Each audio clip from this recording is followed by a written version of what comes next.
जब लग गुरु मिले न सांचा, तब लग गुरु करो 10 पांचा। क्या गुरु बदल सकते हैं? क्या गुरु बदलने से पाप लगता है? अध्यात्म के इस मैदान में आखिर सही गुरु कौन है? गीता जी में वर्णित तत्वदर्शी संत कौन है? इन सभी प्रश्नों के उत्तर जानने के लिए अवश्य सुनिए जगत गुरु तत्वदर्शी संत रामपाल जी महाराज के मंगल प्रवचन। सतगुरुदेव की जय।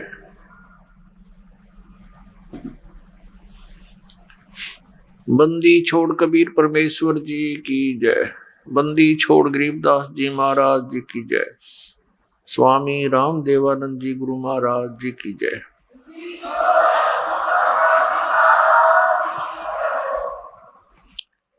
गरीब नमो नमो सतपुरुष को नमस्कार। गुरु की नहीं सुर नर मुनि जन साधुआ संतों सर्वसदी नहीं।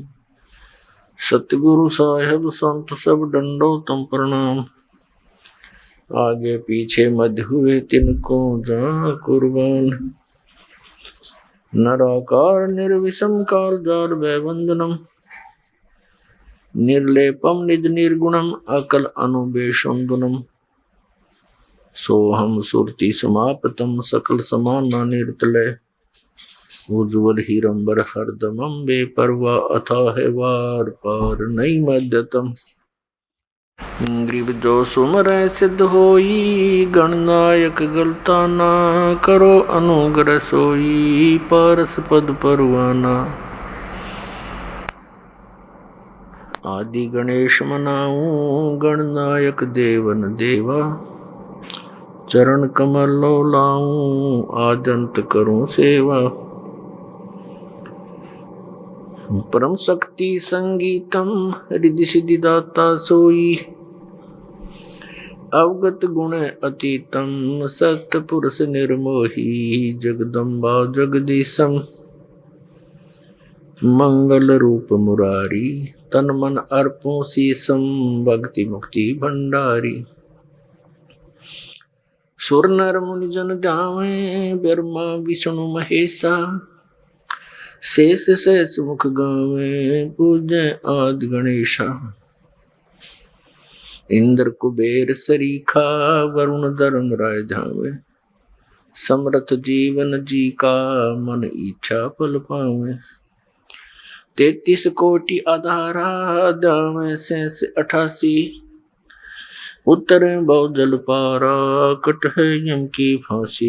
33 कोटि अदारा दावे शेष 88। उत्तरे बहु जल पारा कट है यम की फांसी। कर जोरों विनती करूं धरूं चरण पर शीसे। गुरु जी राम देवानंद जी महाराज ने दियो नाम बख्शीश। कोटि कोटि सिजदा करूं कोटि कोटि प्रणाम। चरण कमल में राखियो मैं बंदी जाम गुलाम। कुत्ता हूँ गुरुदेव का रामपाल दास का नाम।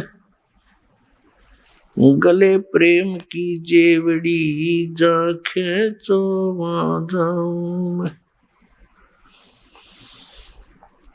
तो करो तो बावड़ू दूर दूर करो तो जाऊं। जो रखो तो ही रहूं। जो देवो सुख जय इब कै सतगुरु मिले। सब दुख आँखों रोए। चरणों ऊपर शीश धरूं कहूँ जो कड़ी हो। कबीर गुरु जी मिलेंगे पूछेंगे कुशलात।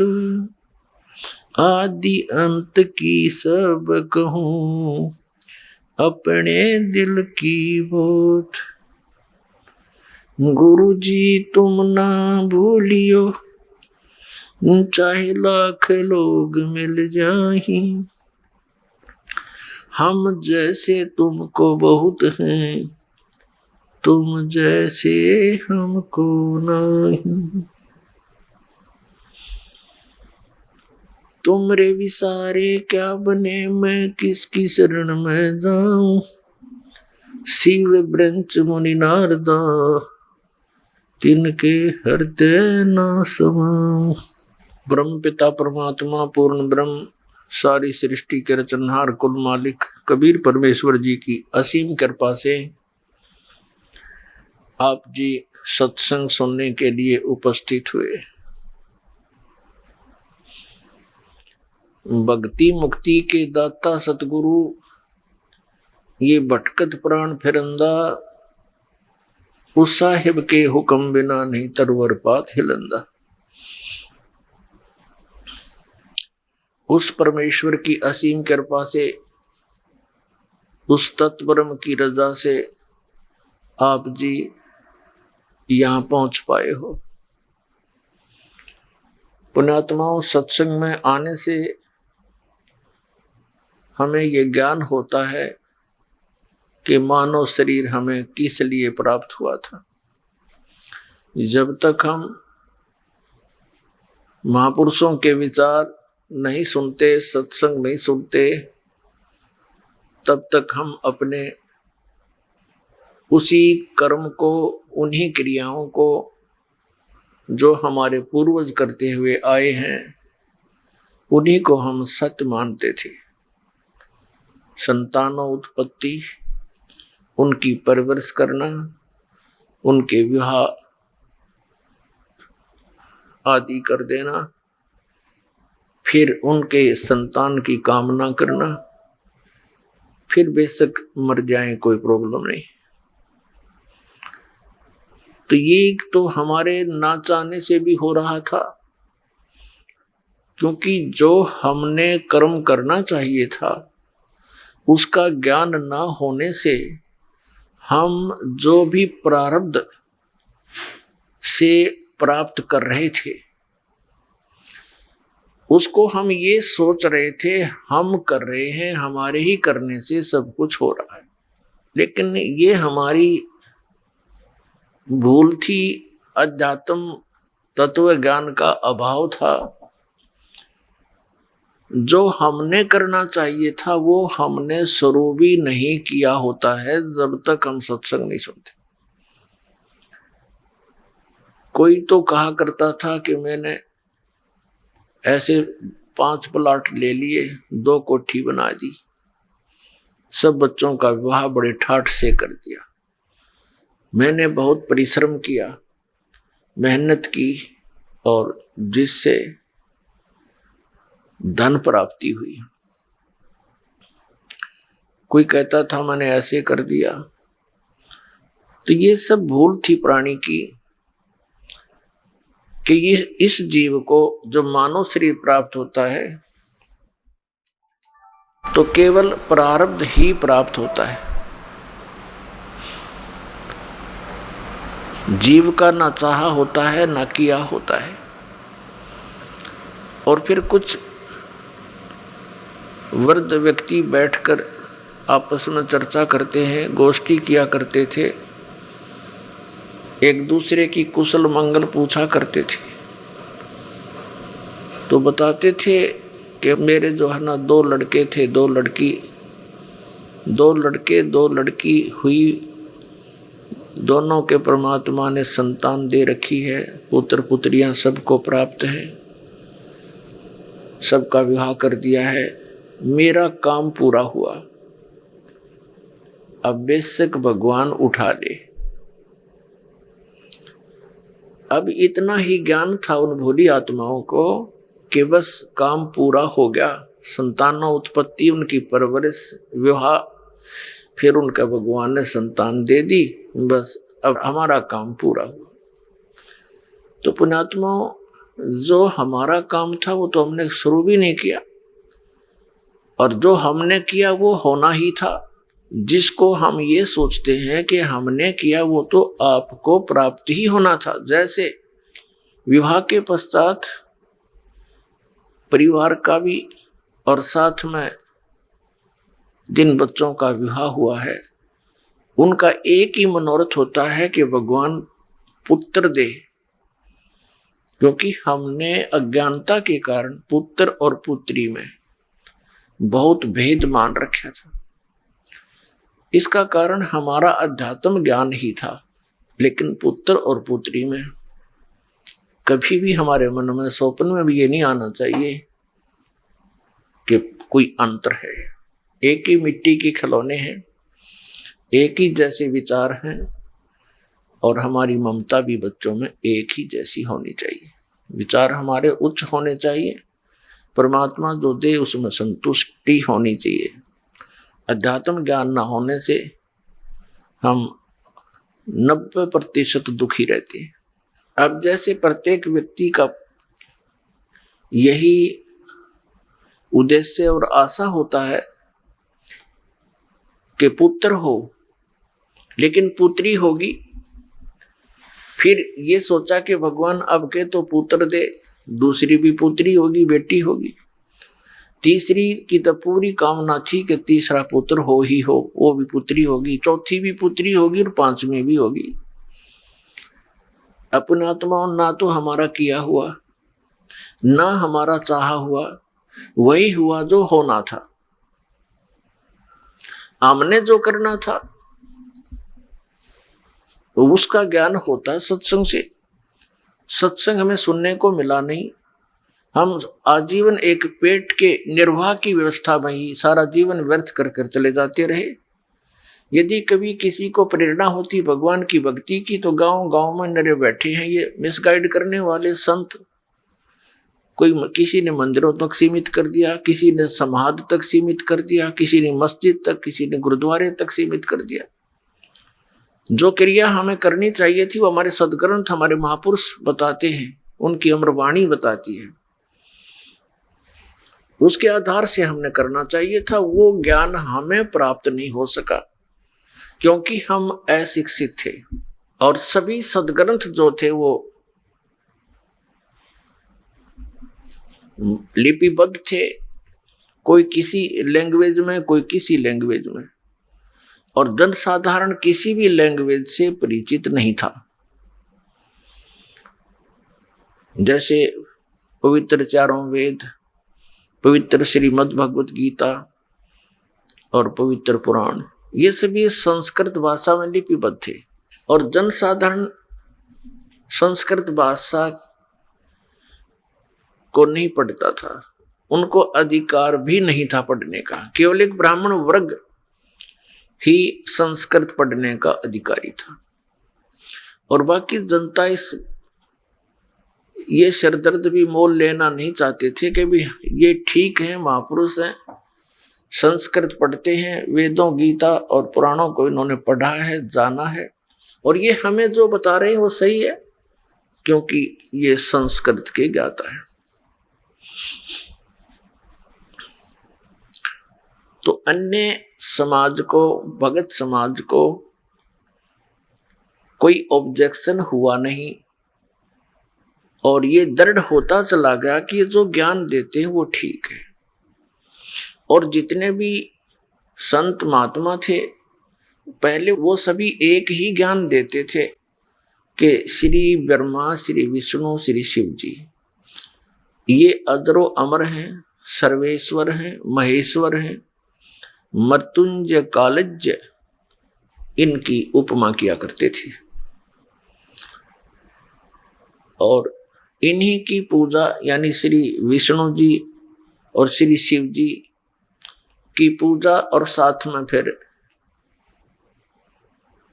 मृत्यु के उपरांत सब क्रियाएं, जैसे 13वीं वर्षोद्धि, वर्षी 17वीं जैसे भी करवाते थे, फिर उनके श्राद्ध, अस्थियों को उठाकर गंगा में प्रवाह आदि सब क्रियाएं हमसे कराते रहे। तो हमने हमारी एक परंपरा सी बन गई और विदाउट ऑब्जेक्शन बन गई, क्योंकि सभी यही क्रियाएं हम कर रहे थे। और सभी महापुरुष जो भी प्रवचन करता थे, सत्संग किया करते थे, इन्हीं की, सुदामा और श्री कृष्ण जी की, श्री राम और भीलनी की, और रावण के वध की, कंस के वध की, ये कथाएं हमें सुनाया करते थे और हम सुनते रहते थे, अच्छा लगता था। और हमने यही मान रखा था कि सब ज्ञान जो ये बता रहे हैं महापुरुष, ये सदग्रंथों से ही बता रहे हैं। और हरे राम हरे कृष्ण, राम राम हरे हरे, ओम नमः शिवाय आदि, ओम भगवते वासुदेव नमः, इस तरह के ये मंत्र हमसे जाप कराया करते थे। कुछ एक व्यक्ति थे, वो ये कहते थे केवल एक ओम नाम का जाप करना चाहिए और मंत्र नहीं जपने चाहिए। ये तो कोई एकाध ही मिलता था। और वो ऐसा कहने वाले कौन थे? विशेषकर आर्य समाज के कुछ आचार्य और प्रचारक ही होते थे। और वे महर्षि दयानंद के विचारों को ही समाज में फैलाया करते थे। और महर्षि दयानंद खुद ओम का जाप करने के पक्ष में नहीं था। आपको बहुत बार दिखाया है, दिखाएंगे समय आने पर। भले ही वो ये कहते हो कि ओम का जाप करो, लेकिन वो स्वयं ओम नाम यानी किसी भी मंत्र के जप करने के पक्ष में नहीं था। कारण क्या था कि ये सभी ब्राह्मण लोग थे। जैसे आदि शंकराचार्य, ये उस समय जन्मे थे जिस समय भारतवर्ष के अंदर बुद्ध धर्म की जो है अत्यधिक प्रचार हो रहा था बुद्ध धर्म का, और बहुत शीघ्रता से फैल रहा था। उस समय आदि शंकराचार्य जी का जन्म हुआ ईसा मसीह जी से 508 वर्ष पूर्व। तो उस आदि शंकराचार्य का उस समय जन्म होना हमारे लिए वरदान सिद्ध हुआ, क्योंकि यदि बुद्ध धर्म भारतवर्ष में फैल जाता तो पूरा भारतवर्ष नास्तिक हो जाता। जैसे बुद्ध धर्म फैला चीन में, आज देख रहे हैं कि चीन में कोई राम नाम परमात्मा को याद करने वाला प्राणी शायद ही कोई हो। इसका कारण क्या रहा कि ये महापुरुष जैसे महात्मा बुद्ध थे, ये पुण्यकर्मी प्राणी थे पूर्व जन्म के, और इनके कुछ संस्कार शेष रह जाते हैं। उनको फिर मानव शरीर में ये यहाँ का भगवान ब्रह्म देता है, और वो सीधे स्वर्ग से आए हुए थे। जिस स्थान से आत्मा आता है, भले ही उसके ऊपर यहाँ आकर के 3 गुणों का प्रभाव तुरंत हो जाता है, फिर भी उसके अंदर एक विशेष कसक परमात्मा की और उस सुख के प्राप्ति की बनी ही रहती है। इस आधार से उसने घर त्याग दिया महात्मा बुद्ध ने, और बिहार के अंदर गया शहर के पास एक वट वृक्ष के नीचे उसने बैठकर परमात्मा पाने की मनमुखी साधनाएं शुरू कर दी। हठ योग, निराहार रहकर बैठ गया। अब उसको प्राप्त कुछ हुआ नहीं, मरने को हो गया, हिला टहला जा नहीं, बोला भी नहीं जा रहा था। तो किसी माई को प्रेरणा हुई, किसी बहन ने उसके मुख पर थोड़ी सी खीर लगाई, धीरे धीरे वो चाटने लगा। तीसरे चौथे दिन उसने आंखें खोल ली और उठ के फिर प्रचारक बन गया और विधान बना दिया कि starvation could not lead to salvation. व्रत रखने से, भूखा मरने से भगवान प्राप्ति नहीं हो सकती, आत्म कल्याण नहीं। उस हठ योग के करने से और पूर्व जन्म के संस्कारों से उसके अंदर एक बोलने की शैली विशेष थी। ऐसी वो प्रचार करता था कि जनता उससे प्रभावित होने लगी, और जिस कारण से उसने बहुत से अपने प्रचारक भी बना दिए और भारतवर्ष में वो शीघ्रता से फैलने लगा और पूरा चीन उसका अनुयायी बन गया। अब वो नास्तिक क्यों हो गए? उसका कारण ये था कि जो वे ऑफ वर्शिप यानी पूजा का मार्ग, भक्ति की विधि उस महात्मा बुद्ध ने बताई, वो शास्त्रों अनुकूल नहीं थी।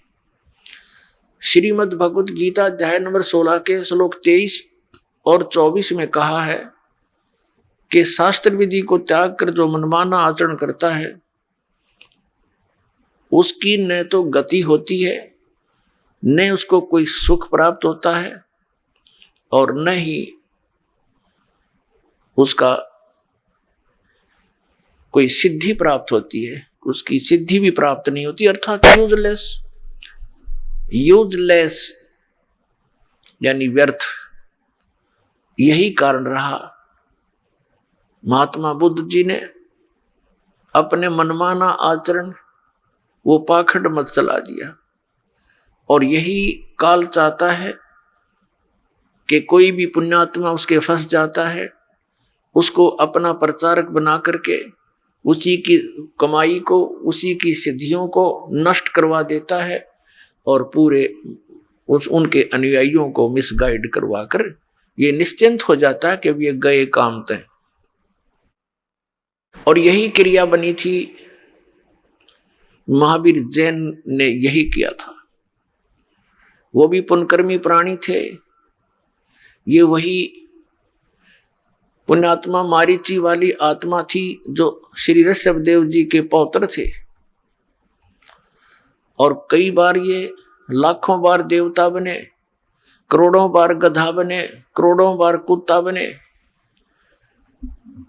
अब उसके बाद वो एक स्वर्ग से वापस आए और उनका जन्म महावीर जैन रूप में हुआ। उसके बाद उन्होंने परमात्मा पाने के लिए घर त्याग दिया। ये मुनिवर्ती बोलते हैं, घर त्याग दे नी वस्त्र हो जा।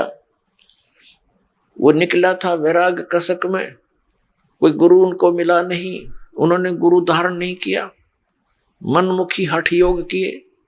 उसके बाद स्वयं ही प्रचारक बन गया, 363 पाखंड मत चला दिए, और जिस कारण से आज पूरा जैन धर्म उसी महावीर जैन द्वारा चलाए गए उन पाखंड मतों के आधार से पूजाएं कर रहा है। और कुछ दिनों में ये सब नास्तिक हो जाएंगे, क्योंकि भगवान से मिलने वाली राहत इनको प्राप्त नहीं होती। यही कारण रहा कि पूरा चीन नास्तिक हो गया, क्योंकि उनको भगवान से मिलने वाली वो साधना नहीं प्राप्त हुई जो भगवान से राहत मिले।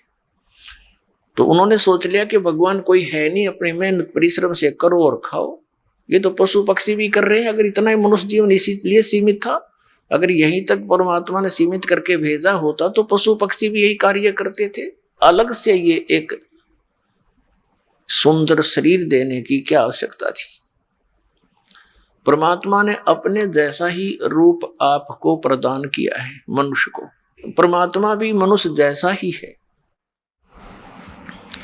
लेकिन उनका सामर्थ्य, उनके शरीर का तेज, उनकी खूबसूरती हमसे असंख्यों गुना अधिक है। इसलिए वो परमात्मा है, हम आत्मा है, हम जीव हैं, वो परमेश्वर है। आदि शंकराचार्य का जन्म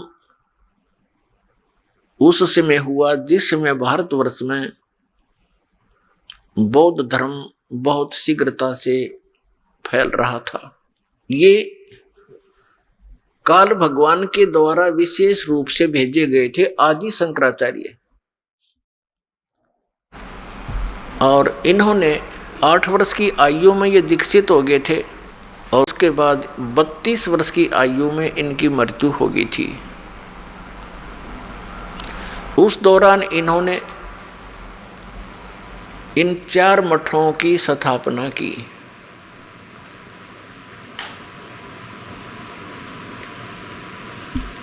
एक जैसे ये जोशी मठ बोलते हैं, ज्योतिर्मय जोशी मठ, एक श्रृंगेरी मठ, श्रृंगेरी पीठ कहो, 4 पीठ स्थापित की, एक द्वारका शारदा पीठ, एक पुरी गोवर्धन पीठ, इस प्रकार।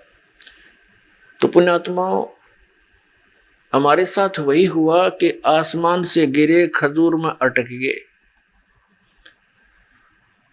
क्योंकि यदि बौद्ध धर्म फैल जाता तो हम आसमान में थे, कोई सिर पैर था ही नहीं भक्ति का।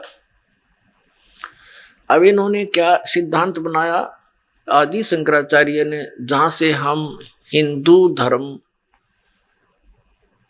को चला मानते हैं, उन्होंने क्या बताया। एक तरफ तो वो कहते हैं कि जीव ही ब्रह्म है, अयम आत्मा ब्रह्म, अहम ब्रह्मास्मि, प्रज्ञानम ब्रह्म, और चौथा इनका मंत्र है तत्वमसि। और ये बताते हैं कि इन चारों का अर्थ यही बनता है कि जीव ही ब्रह्म है, ब्रह्म मीन भगवान, और कोई करता है नहीं। और संसार को ये मानते हैं अनादिकाल से अपने आप सृष्टि प्रलय होती है और अपने आप उत्पत्ति होती है। जैसे आकाश से वायु, वायु से अग्नि, अग्नि से जल, जल से फिर पृथ्वी, ऐसे फिर ऐसी तरह संहार होता है। कहते हैं जल से पृथ्वी, ऐसे ही पृथ्वी पर जल हो जाएगा, जल को फिर सूर्य समाप्त कर देंगे, फिर वायु में समा जाएगी, आकाश में मिल जाएगा। तो इनका कहना कि सिर्फ एक तत्व जो अहम तत्व है, कहते वही शेष रह जाता है, उसी से सब बन जाते। श्रीमद् भगवद गीता अध्याय नंबर 16 के श्लोक नंबर 6, 7 और 8 में ये कंसेप्ट क्लियर कर दिया है कि जो व्यक्ति ये मानते हैं कि परमात्मा का अस्तित्व कोई नहीं है, आत्मा यानी जीव ही ब्रह्म है, और संसार ये अपने आप बनता और बिगड़ता है, इसका कोई करता नहीं, जीव ही करता है। ऐसे लोग राक्षस स्वभाव को धारण किए हुए और वे संसार के जगत के नाश के लिए ही उत्पन्न होते हैं। पुण्यात्माओं, ये क्योंकि हमने न तो सदग्रंथों का ज्ञान, इन हमारे जो धर्म गुरुओं ने, हिंदू धर्म के धर्म गुरुओं ने हमारे को शास्त्र विरुद्ध ज्ञान दे रखा है और शास्त्र विधि को त्याग कर मनमाना आचरण दे रखा है, जिस कारण से ये दास जो शब्द सत्य बोलता है वो प्रत्येक हिंदू धर्म के पुण्य कर्मियों को बहुत खटकते हैं, कुनैन जैसे कड़वे लगते हैं। उसके लिए थोड़ी सी बूरा खिलानी पड़ेगी। वो बूरा क्या होती है?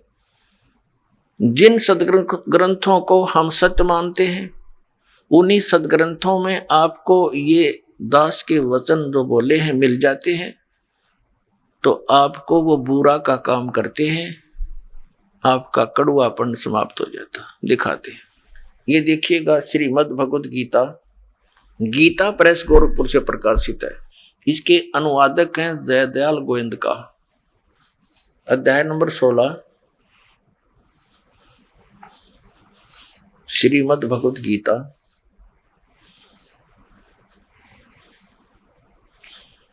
और ये श्लोक 7 में। असुर स्वभाव वाले मनुष्य प्रवृत्ति और निवृत्ति दोनों को भी नहीं जानते, इसलिए उनमें न तो बाहर भीतर की शुद्धि है और न श्रेष्ठ आचरण और न सत्य भाषण ही है। 8 में क्या कहा है? ये 8 है। वे आसुरी प्रकृति वाले मनुष्य कहा करते हैं, जगत आश्रय रहित है, सर्वथा असत्य और बिना ईश्वर के अनईश्वर है। अपने आप केवल स्त्री पुरुष के संयोग से उत्पन्न है, केवल काम ही इसका कारण है, इसके सिवा और क्या। अब 9 में क्या कहा है, इस मिथ्या ज्ञान को अवलंबन करके जिनका स्वभाव, इस मिथ्या ज्ञान को अवलंबन करके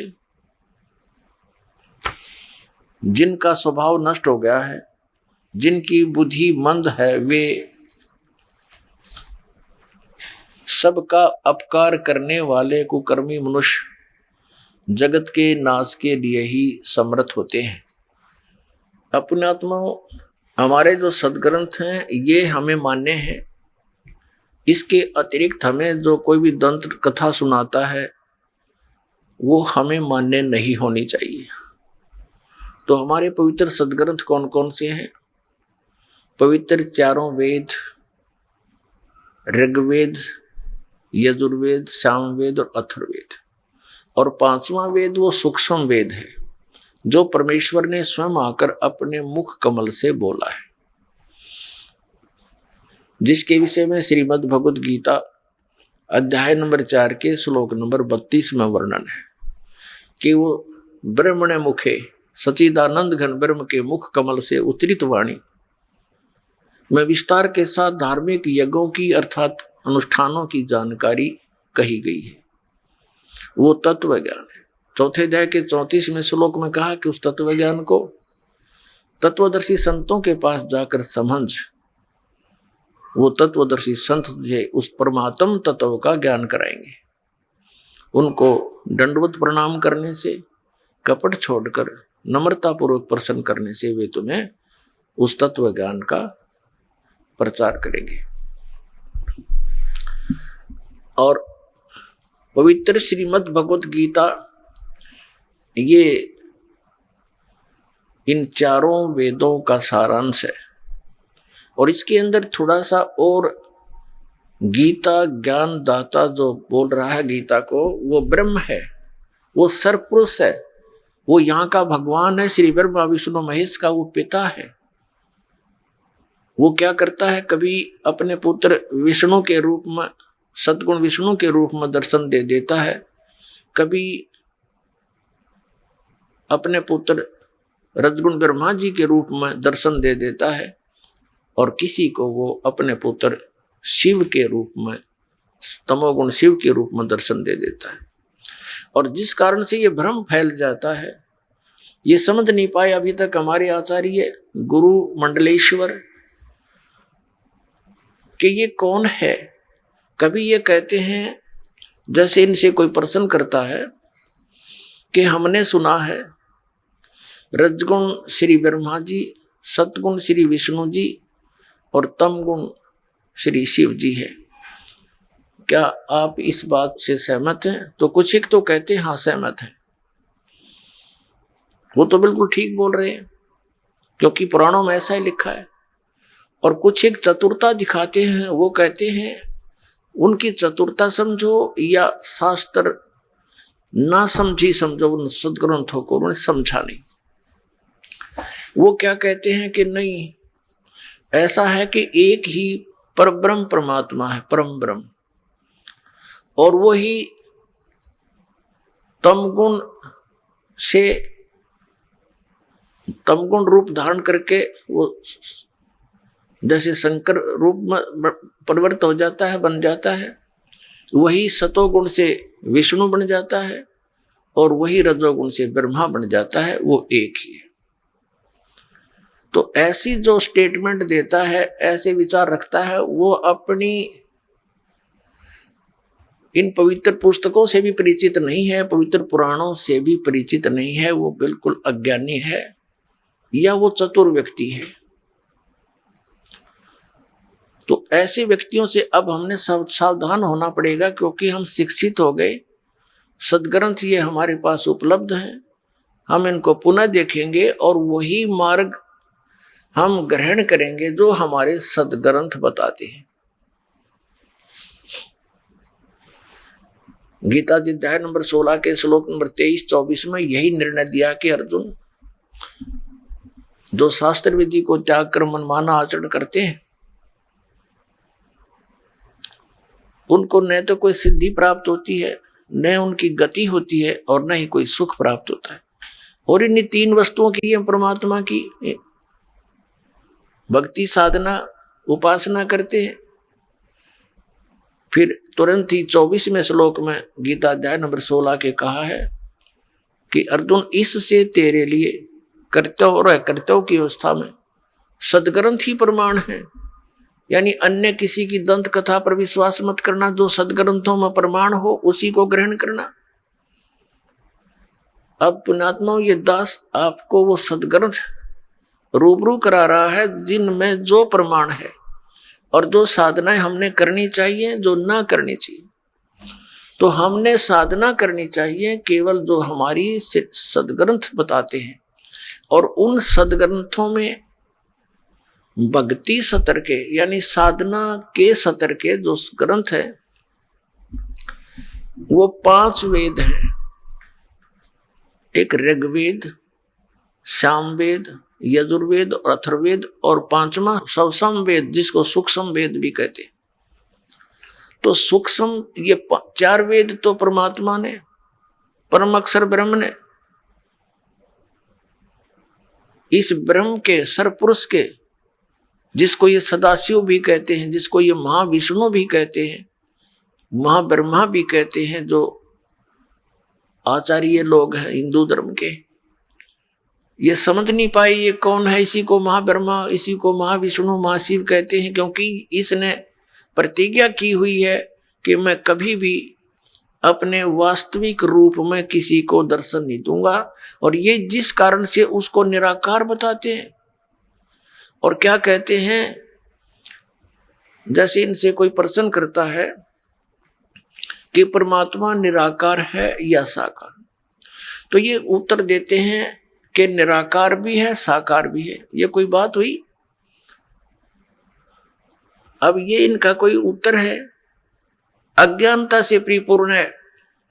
फिर ये आगे उसको डिफाइन करते हैं, परिभाषित करते हैं कि परमात्मा निराकार है, और जब वो अवतार धारण करके आता है श्री राम, श्री विष्णु रूप में, कृष्ण रूप में, तो वो साकार होता है। यहां तक इनकी बुद्धि सीमित है। परमात्मा निराकार भी है और साकार भी है। ये पहले तो ऐसे शब्द जो बोलता है वो ज्ञान के आसपास भी नहीं है, अध्यात्म ज्ञान के, केवल मूर्ख बनाना ही उसका उद्देश्य है। बहुत दिन हम मूर्ख बन लिए, पर अब नहीं बनेंगे। अब हम उस सत्य ज्ञान को ग्रहण करेंगे जो हमारे सदग्रंथों में लिखा है। तो इस कारण से ये न तो वेदों से परिचित, न ये पुराणों से परिचित, और कहाँ ये शंकराचार्य, कहाँ ये गुरु मंडलेश्वर, और गीता के मर्मज ज्ञाता, गीता मनीषी, इन कख का पता नहीं गीता और वेदों और पुराणों के बारे में। अपने आत्मा वो समय आ गया है कि हम स्वयं अपने सदग्रंथों को पढ़ेंगे और यथार्थ मार्ग ग्रहण करेंगे। अब प्रसंग चल रहा है कि हमारे वो पवित्र सदग्रंथ जो हमें सहयोग में लेने पड़ेंगे वो कौन कौन से हैं, जिनको आधार बनाना पड़ेगा। तो 5 तो ये वेद हो गए, और 4 वेदों का सारांश उस सूक्ष्म को छोड़कर 4 वेदों का सारांश है श्रीमद् भगवत गीता। लेकिन श्रीमद् भगवत गीता बोली किसने है? ये सरपुरुष ने बोली है। श्रीमद् भगवत गीता अध्याय नंबर 15 के श्लोक नंबर 16 में 3 पुरुष हैं। 16 और 17 में 3 पुरुषों की जानकारी है। पुरुष माने प्रभु, स्वामी, एक सरपुरुष, एक अक्षर पुरुष। 15वें अध्याय के 16वें श्लोक में 2 पुरुष बताए, और इन दोनों की स्थिति बता दी कि ये भी और इनके अंतर्गत जितने प्राणी आते हैं वो सभी नाशवान हैं, जीव आत्मा किसी की नहीं मरती। और फिर गीता जी अध्याय नंबर 15 के श्लोक नंबर 17 में तुरंत कहा है कि उत्तम पुरुष है तू अन्य परमात्मा इति उदाहरत है। उत्तम पुरुष यानी श्रेष्ठ प्रभु, श्रेष्ठ परमात्मा तो कोई और है, स्वामी भगवान जिसे परमात्मा कहा जाता है। उत्तम पुरुष तो अन्य परमात्मा इति उदाहरत है, जिसको परमात्मा कहा जाता है वो इन दोनों से अन्य है, सरपुरुष और अक्षर पुरुष से। और वही तीनों लोकों में प्रवेश करके सबका धारण पोषण करता है। जैसे 15वें अध्याय के गीता जी के मंत्र 1 में और 2 और 3 4 में, गीता जी अध्याय नंबर 15 के श्लोक 1 2 3 4 में प्रमाण दिया है कि उल्टा लटका हुआ संसार रूपी वृक्ष है, जिसकी ऊपर को जड़ है वो तो परम अक्षर ब्रह्म समझो, आदि पुरुष परमेश्वर, और नीचे तीनों गुण रूपी शाखा है। और जो संत इसके पूरे विभाग बता देगा सवेदविद, वो तत्वदर्शी संत है। तो परमेश्वर स्वयं आए थे वो सूक्ष्म ज्ञान प्रदान करने के लिए, सूक्ष्म वेद प्रदान करने के लिए, और वो ऐसा प्रत्येक युग में करते हैं। यही वेदों में प्रमाण है कि परमात्मा ऐसी लीला करता है। वो सह शरीर आता है और सह शरीर चला जाता है। वो साकार है, नर आकार है, मनुष्य दृश्य है वो परमात्मा। हमरे ही उनिहार है, हमारा सिरजनहार। उन महापुरुषों ने जिन्होंने परमात्मा को पाया उन्होंने भी ऐसा ही बताया। तो वो आकर के हमें, उसने स्वयं आकर के उस सन 1398 से सन 1518 तक 120 वर्ष परमात्मा एक तत्वदर्शी संत की भूमिका करते हुए, और साथ में हमें एक उदाहरण देने के लिए कि आदमी अपना निर्वाह स्वयं करता हुआ भी भक्ति कर सकता है। जुलाहे का कार्य किया करते थे, धानक का। उन्होंने उस समय बताया था अक्षर पुरुष एक पेड़ है, निरंजन वा की डार, और तीनों देवा शाखा हैं, ये पात रूप संसार। तो उस परमेश्वर ने स्वयं बताया था कि इस उल्टे लटके हुए संसार रूपी वृक्ष को समझो, जड़ तो वो स्वयं है, उसकी जानकारी ते दास देगा। उसके बाहर उन्होंने सारा बता दिया कि अक्षर पुरुष एक पेड़ है, जैसे तना बार दिखाई देता है वो तो अक्षर पुरुष समझो, उसके एक मोटी डार हो तो उसको सरपुरुष समझो। ये ज्योत निरंजन श्री ब्रह्मा विष्णु महेश के पिताजी, और उस डार के फिर 3 शाखा हैं, रजगुण ब्रह्मा, सतगुण विष्णु, तमगुण शिव जी। ये शाखा जानो उस संसार रूपी वृक्ष की। श्रीमद् भगवत गीता अध्याय नंबर 15 के श्लोक नंबर 1 से 4 और 16 17 को समझने के लिए इस चित्र की आवश्यकता पड़ेगी आपको। देखिएगा, ये है संसार रूपी उल्टा लटका हुआ संसार रूपी वृक्ष। अब जो ये पूरा एक संसार रूपी वृक्ष है, और ये जो जमीन से बाहर दिखाई देता है इसको पेड़ बोलते हैं। जड़ें प्रोक्ष होती है, प्रोक्ष। अब इसमें क्या बताया है, परमेश्वर ने स्वयं आकर बताया था 600 वर्ष पहले तत्वदर्शी संत की भूमिका करने आए थे परमात्मा। उन्होंने क्या बताया था कि अक्षर पुरुष एक पेड़ है, सरपुरुष वा की डार, और तीनों देवा शाखा हैं, ये पात रूप संसार। और वही ज्ञानी इस दास को प्राप्त हुआ। अब ये तत्वदर्शी संत ये दास है। पूरे विश्व में किसी के पास, पूरे विश्व में किसी के पास ये तत्व ज्ञान नहीं है, और ना ही वो यथार्थ भक्ति मार्ग है। तो पुण्यात्मा आपके ऊपर एक वरदान होगा ये तत्व ज्ञान, और आपका कल्याण हो जाएगा। अब देखिएगा,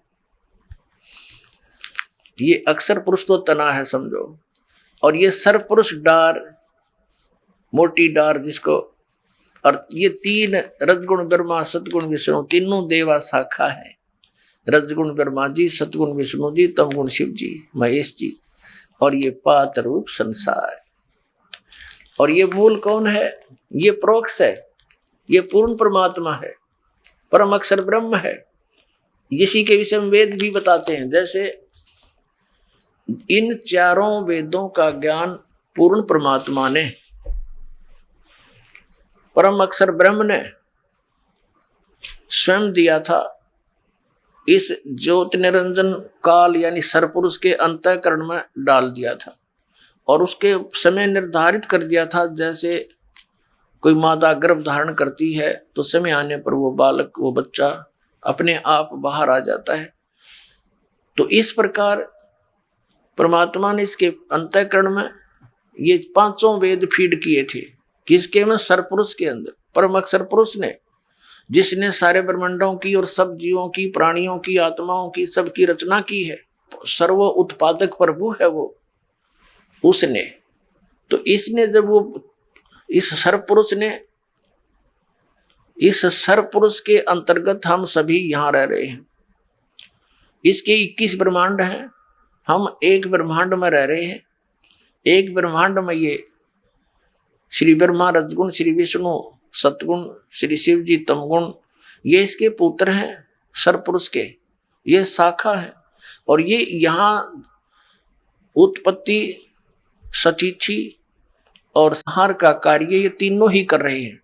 और इसके निमित्त वो काल है, वो करवा रहा है। उसको 1 लाख मानव शरीरधारी प्राणियों के सूक्ष्म शरीर को भून कर खाने का श्राप लगा हुआ, खाने का। तो जिस कारण से ये अपने तीनों पुत्रों से हमें यहाँ पर ऐसे ही व्यवस्थित है, ऐसे ही व्यवस्थित करवा रहा है कि ब्रह्मा जी के रजोगुण के कारण हम संतानों उत्पत्ति करते हैं, और विष्णु जी के सतोगुण के कारण हम एक दूसरे में ममता रखते हैं। हमारे बस की बात नहीं कि हमारा मोह हट जाए यहाँ संसार, संपत्ति या परिवार से। और तमोगुण के भगवान शिव के कार्य से आप परिचित भी हैं कि क्रोध इतना बन जाता है, और एक बार तो ये जीव बहुत जुल्म कर डालता है, हिंसा कर देता है, बाद में रोता रहता है। और ये शंकर भगवान काल का जो तीसरा पुत्र है, ये संहार करता है और अपने पिता के लिए हमारा यहाँ आहार बना रखे। ये सत्य मानना, क्योंकि आपने अभी ज्ञान सुना ही नहीं था।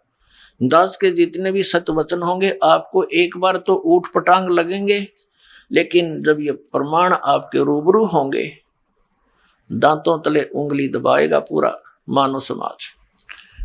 अपने आत्माओं, जैसे प्रसंग चल रहा था कि उल्टा लटका हुआ संसार रूपी वृक्ष है, अक्षर पुरुष एक पेड़ है, निरंजन वा की डार, और तीनों देवा शाखा हैं, ये पात्र रूप संसार, ये आपके रूबरू हुआ। अब जड़ जो है वो परम अक्षर ब्रह्म है। गीता जी अध्याय नंबर 7 के श्लोक नंबर 29 में अर्जुन को ज्ञान दिया गया कि जो व्यक्ति जरा और मरण से, जरा माने वृद्धावस्था, बुढ़ापे तक, मरण माने मृत्यु से छूटने का प्रयत्न करते हैं, वे उस तत्ब्रह्म से सारे अध्यात्म ज्ञान से और सब कर्मों से परिचित है वो व्यक्ति। क्योंकि जिनको ये पता लग गया कि ये संसार की सब जो वस्तु है ये हमारे काम की नहीं, जन्म मृत्यु सदा बनी रहेगी, और परम अक्षर ब्रह्म की साधना करने से, उस तत्ब्रह्म की साधना करने से जरा भी समाप्त होगा, यानी वृद्धावस्था भी और मृत्यु भी। क्योंकि सचखंड सतलोक शाश्वत स्थान में, सनातन परम धाम में जाने के बाद ये प्राणी ऐसे ही मनुष्य सदृश शरीर में रहता है, और वहां इसकी मृत्यु नहीं होती, वृद्ध अवस्था नहीं आती, सदा युवा रहता है। तो उसके लिए यहां ज्ञान दिया गया। अब 7वें अध्याय के 29वें श्लोक में जिस तत्ब्रह्म के विषय में गीता ज्ञानदाता ने कहा, 8वें अध्याय के प्रथम मंत्र में अर्जुन ने पूछा कि भगवान किम तत्ब्रह्म, तो गीता ज्ञानदाता ने उसका उत्तर दिया 8वें अध्याय के 3रे श्लोक में कि वो परम अक्षर ब्रह्म है, वह परम अक्षर ब्रह्म है। तो यहां गीता अध्याय नंबर 15 के 1 से 4 में और 16 और 17 में ये परम अक्षर ब्रह्म जो है ये उत्तम पुरुष है, तो अन्य परमात्मा इति उदाहरते, ये लोक तरम आविश्य विभर्ति अवय ईश्वर है, जो तीनों लोकों में प्रवेश करके सबका धारण पोषण करता है, वो परमात्मा वास्तव में अविनाशी है और वही परमात्मा है। परमात्मा का अर्थ होता है जो केवल सुख दे, दुख ना दे। केवल सुख देता है, दुख नहीं देता। और यहां जिसको हम परमात्मा मानकर सर्वपुरुष को, जिसका ओम नाम है, जो श्री ब्रह्मा, श्री विष्णु, श्री शिव जी के पिताजी हैं, और वो कहता मैं कभी किसी के समक्ष नहीं आता। 7वें अध्याय के 24 और 25 श्लोक में गीता जी में वो कहता है कि ये मूर्ख लोग मुझ अव्यक्त को व्यक्तिम आपना मनन्ते, मुझे व्यक्ति रूप में मान रहे होंगे श्री कृष्ण रूप में। आई एम नॉट कृष्ण, मैं तो अपनी योग माया से छुपा रहता हूं, मैं कभी किसी के समक्ष नहीं आता। ये मेरा अनुत्तम घटिया विधान है, अटल विधान है, अविनाशी विधान है। और ये मुझे कृष्ण रूप में मानते हैं, मैं कृष्ण नहीं हूं, क्योंकि वो तो बाहर निकल कर बोल दिखाया उसने सब बुरा रूप श्री कृष्ण से विकराल रूप दिखाया, जिसको विराट बोलते हैं। कहते हैं ये है मेरा असली रूप। तो वो स्वयं किसी के सामने नहीं आता, और ये सरपुरुष है,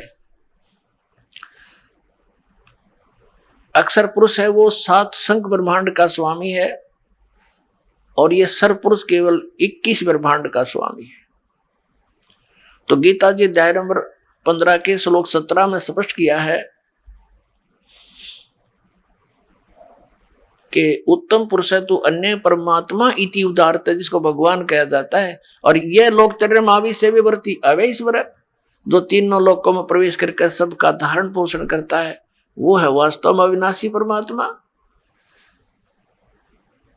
अब संसार रूपी वृक्ष की जो जड़ें हैं वो है वो परम अक्षर ब्रह्म, और उसी से पूरे वृक्ष को आहार प्राप्त होता है, सबका पूरे पेड़ का पालन पोषण मूल करती है, जड़ करते हैं। तो वो मूल रूपी परमात्मा परम अक्षर ब्रह्म है, और वो गुप्त है, वो तो प्रोक्ष है। तो दास ने बताया कि ये 5 वेदों का ज्ञान इस सरपुरुष को अपरम अक्षर पुरुष ने दिया था, इसके अंतःकरण में फीड कर दिया, जैसे एक मोबाइल से दूसरे मोबाइल में पूरी फिल्म की फिल्म भेज दी जाती है, ऐसे। तो इसने जब समय आने पर वो बाहर आए, देखा कि 5वें वेद के अंदर उस शाश्वत स्थान के पाने की, वहां के सब सुख सुविधाओं की जानकारी विशेष थी, और परम अक्षर ब्रह्म की विशेष जानकारी थी। इसने सोचा कि इन प्राणियों को यदि परम अक्षर ब्रह्म की जानकारी होगी तो ये सब भाग जाएंगे। इसने वो 5वां वेद नष्ट कर दिया, सूक्ष्म वेद। उसके देने के लिए परमात्मा स्वयं आते हैं, वहां से सचखंड से चल कर आते हैं, सतलोक से, शाश्वत स्थान से, और यहाँ प्रकट होकर के सबको वो तत्व ज्ञान का उपदेश करते हैं, और सह शरीर चले जाते हैं। वो कवियों की तरह आचरण करते हैं, हमारे सदग्रंथ बताते हैं, हमारे पवित्र वेद बताते हैं। तो अब आपको दिखाते हैं कि वो 4 वेद इसने रख लिए, और इन 4 वेदों को इसने क्या किया, अपने पुत्र श्री ब्रह्मा जी को दे दिए। जब सागर मंथन किया, इनको 4 वेद प्राप्त हुए, वेद ब्रह्मा ने रख लिए। तो ऐसे फिर ब्रह्मा जी ने जो पढ़ा, जैसा भी उसके समझ में आया, और उसके सरपुरुष ने उसको जितनी विभूति दी, उसके आधार से उन्हें वेदों को फिर आगे अपने वंशजों को पढ़ा दिया। अब उन वेदों में क्या लिखा है, अब जैसे यजुर्वेद के अध्याय नंबर 40 के और श्लोक नंबर 15 में ये वेद ज्ञान दाता सरपुरुष ब्रह्म कहता है, इसको ब्रह्म भी बोलते हैं। ये कहता है कि मेरा केवल एक ओम मंत्र है, इसका जाप काम करते करते करो, विशेष कसक के साथ करो, और मनुष्य जीवन का एक परम कर्तव्य जान के ओम नाम का स्मरण करो। अब ऋषि महर्षियों ने इन यजुर्वेद से ओम मंत्र तो सेलेक्ट कर लिया कि पूर्ण परमात्मा की भक्ति का सही मंत्र यही है। तो जो ओम नाम के जाप को ही सुप्रीम मानकर सेट हुए बैठे हैं, वो ये भूल गए कि इसी यजुर्वेद अध्याय नंबर 40 के श्लोक नंबर 10 से लेकर 13 तक वेद ज्ञान दाता सरपुरुष एक ऑप्शन छोड़ रहा है कि कोई तो परमात्मा को जन्म लेने वाला कहता है, संभवात, और कोई असंभवात, यानी वो कभी जन्म नहीं लेता, उत्पन्न नहीं होता, ऐसा बताते हैं। इसकी जानकारी भगवान साकार है या निराकार, इसका यथार्थ ज्ञान तत्वदर्शी संत बताते हैं, उनसे सुनो। इससे सिद्ध हो गया कि वो जो तत्वदर्शी संत इस वेद ज्ञान से अन्य ज्ञान सुनावेंगे। यदि इस वेद में ही और वेद ज्ञान दाता को ही पता होता तो उसमें 4 लाइन लिख देता, जब इतने मोटे ग्रंथ बनाए। उसको पता ही नहीं, तो ये भूल गए कि तत्वदर्शी संत वो ज्ञान देगा जो वेदों से हटकर होगा, और इन्होंने कुछ समझा होगा तो उसका उल्ट अर्थ ही लगाया होगा। क्योंकि कहते हैं गुरु बिन काहू न पाया ज्ञाना, ज्यों थोथा भूस चढ़े मूड किसाना। गुरु बिन वेद पढ़े जो प्राणी, और समझे ना सार रहे अज्ञानी। तो सार नहीं समझ सके परम तत्वदर्शी संत के बिना वेदों का। अब पवित्र यजुर्वेद के अध्याय नंबर 40 के और श्लोक नंबर 15 आपको दिखाते हैं, फिर 17 दिखाते हैं। इसमें क्या कहता है वो ब्रह्म के मेरा ते को मंत्र है, इसके सिमरन से जो अमरत्व प्राप्त होगा आपको वो उतना ही होगा। फिर 40वें अध्याय के यजुर्वेद के 17वें मंत्र में स्पष्ट कर दिया है कि मैं तो ब्रह्म हूं और मेरा आकाश में यानी ब्रह्मलोक में रहता हूं, और वो परमात्मा पूर्ण परमात्मा तो प्रोक्ष है, गुप्त है। जैसे संसार रूपी वृक्ष की जड़ें पृथ्वी में प्रोक्ष रहती हैं, लेकिन वो निराकार नहीं है, उनका अस्तित्व विशेष है वहां पर, लेकिन हम बगैर उसको देखे, बगैर खोदे नहीं देख सकते। तो इसी प्रकार वो परमात्मा उल्टा लटका हुआ संसार रूपी वृक्ष की जो मूल है वो प्रोक्ष है।